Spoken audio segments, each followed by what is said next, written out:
Thanks very much indeed, Eddie, and it's a real privilege and honour to be with you here tonight. What I'm going to talk about tonight is about Grid 25, the major programme for onshore wind in Ireland, and I'm going to talk about the real story that lies behind Grid 25. And we're going to be dealing in facts. And we're going to be dealing in facts because firstly, you deserve them. As Irish citizens, you deserve to understand the basis of this policy. We're going to deal in facts because they've been noticeably absent from the way your government has been describing this policy. And we're going to deal in facts because they are ultimately your best weapons for dealing in this fight. And make no mistake, this is a fight to preserve your beautiful country.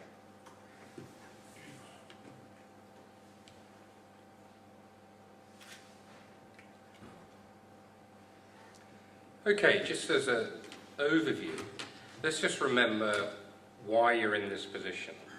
You're in this position because Ireland, in line with other EU countries, signed up to a renewable energy target. 16% of renewable energy by 2020. And what that means is 40% of your electricity generation has to come from renewable energy sources. As Eddie mentioned, renewable energy is energy that's solar, it's wind, it's biomass, it's wave, it's tidal. What is very distinctive about Ireland's strategy is it is an all-wind strategy. And what it requires to meet this target is for you to double onshore wind capacity from an already very high level. Now fundamentally what that means in energy terms is doubling your onshore wind capacity threatens to destabilise your entire power network. And I'll explain why that's a risk, I'll explain how you can deal with it, and I'll explain why it's going to be very, very expensive to do so. What you're going to have to do is pay major costs of at least 3.8 billion euros to deal with this risk to the power system that results directly from doubling onshore wind capacity. 3.8 billion euros is a conservative estimate, and that's a lot of schools and that's a lot of hospitals that you won't be building. Politicians have tried to avoid the issue of talking about exports, and there are two reasons why that's the case.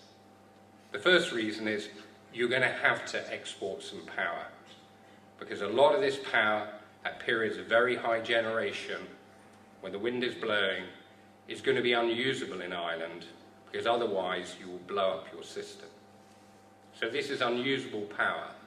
You can call it an export, but the second reason they don't want to talk about exports is that when you try and sell it in Britain or France, you're not going to be able to sell it at a decent price. What is not widely known, for obvious reasons, is that when these developers are not producing the wind at the request of EirGrid, because they're concerned about the risk to the power network, they still get paid as if they were producing it. Those are called curtailment fees. So you're genuinely paying something for nothing here. You're paying for them not to have the opportunity to destabilise your entire power grid. And then the fourth area, and Eddie mentioned it earlier, is that because the wind is unpredictable, you're going to have backup plant. And guess what? That backup plant is going to be fossil fuel.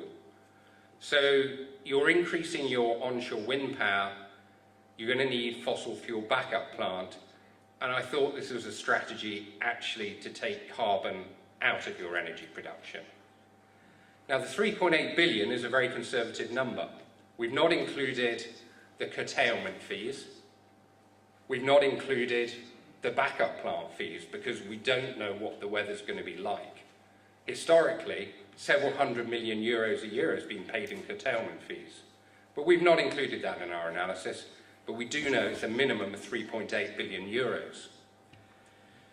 in Northern Europe, you're going to be selling excess Irish wind power into a marketplace that has got plenty of power, thank you very much.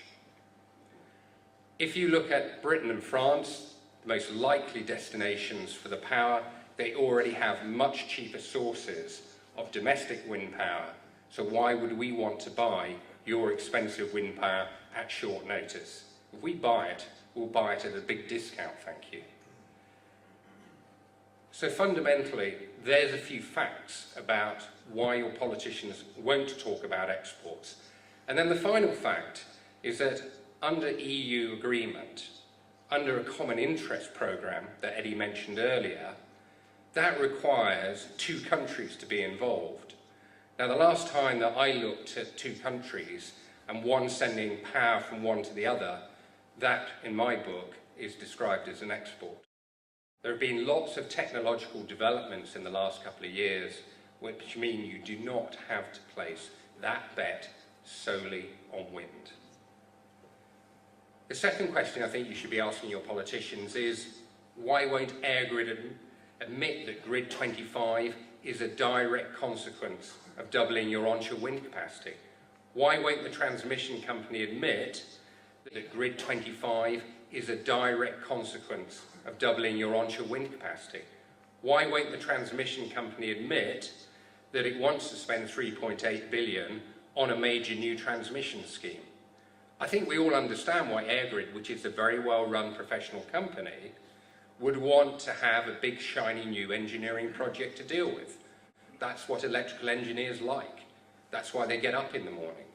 But I think the question you have to ask them is, why won't you admit this is a direct consequence of the wind strategy? The third question you should ask is, why are we burning so much coal? Your single largest power station, Money Point Power Station in County Clare, which provides 25% of Irish electricity demand, burns coal. But we thought this was all about taking carbon out of the environment. And then finally, and I think this one is particularly interesting for myself, is why was the Irish government happy for the Midlands to be covered in wind farms, and those wind power and generation was going to satisfy British energy requirements?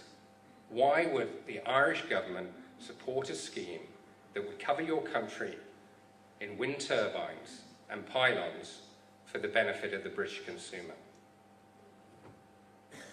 Okay, so I'm just going to quickly summarise. What I hopefully have done tonight is shown you the real story behind Grid 25. And the real story is that basically it's down to a doubling of wind capacity. It's going to be a very expensive solution to solve the technical problems it brings. And so fundamentally, I think you should be dealing in the facts. And we're dealing in the facts because you deserve them. We're dealing in the facts because those facts have been absent from government policy to date. And we're dealing in the facts because they're the weapons in your fight. And I wish you luck on that journey.